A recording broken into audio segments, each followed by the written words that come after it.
اب یہ نا کہ حضرت موسیٰ علیہ السلام نے حضرت آدم علیہ السلام کو کہا کہ اگر آپ اس درخت کے پاس نہ جاتے تو ہم لوگ دنیا میں نہ جاتے. تو حضرت آدم علیہ السلام نے بھی آگے حضرت موسیٰ علیہ السلام کو کہا اچھا اب اللہ تعالیٰ کا حکم تھا اور میں غلطیاں تو انسان سے ہوتی تو مگر اس بندے کو نہ مارتے تو وہاں سے نہ نکلتے, اگر سے ان کی بھی مکالمہ شروع ہوا. سبحان اللہ سبحان اللہ. اب اللہ تعالیٰ آگے فرماتے ہیں اور ہماری آیات کو چھٹلائیں گے وہ آگ میں جانے والے لوگ ہیں جہاں وہ ہمیشہ رہیں گے. اللہ اکبر. اللہم اجرنا من النار اللہم اجرنا من النار اللہم اجرنا من النار. پھر اللہ تعالیٰ فرما رہے ہیں اے بنی اسرائیل ذرا خیال کرو میری اس نعمت کا جو میں نے تم کو عطا کی تھی. اسرائیل کے معنی ہے عبداللہ یا بندہ خدا. یہ حضرت یعقوب علیہ السلام کا لقب تھا جو ان کو اللہ تعالیٰ کی طرف سے عطا ہوا تھا. وہ حضرت اسحاق علیہ السلام کے بیٹے اور حضرت ابراہیم علیہ السلام کے پوتے تھے. انہی کی نسل کو بنی اسرائیل کہتے ہیں. اے بنی اسرائیل یعنی کہ ذرا خیال کرو میری اس نعمت کا جو میں نے تم کو عطا کی تھی. میرے ساتھ تمہارا جو عہد تھا اسے تم پورا کرو. تو میرا جو ہے تمہارے ساتھ تھا اسے میں پورا کروں اور مجھے سے تم ڈرو. اللہ اکبر. یعنی کہ اللہ تعالیٰ نے کہا کہ ہم عہد کر کے آئے ہیں اللہ سے کیسے اوپر. پھر آگے اللہ تعالیٰ فرما رہے ہیں اور میں نے جو کتاب بھیجی ہے اس پر ایمان لاؤ. یہ اس کتاب کی تائید میں ہے جو تمہارے پاس پہلے سے موجود تھی. لہٰذا سب سے پہلے تم ہی اس کے منکر نہ بن جاؤ. تھوڑی قیمت پر میری آیات کو نہ بیچ ڈالو اور میرے غضب سے بچو. باطل کا رنگ چڑھا کر حق کو مشتبہ نہ بناؤ اور نہ جانتے بوجھتے حق کو چھپانے کی کوشش کرو. صدق اللہ العظیم. آیت 42 تک پڑھا ہے ہم نے آج. سورہ بقرہ کی آیت 42 تک.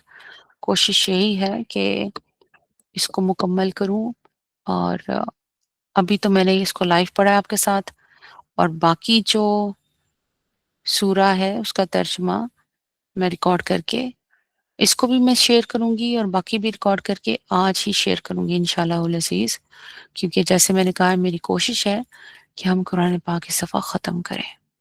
تو وہ ختم ایسے ہی ہوگا.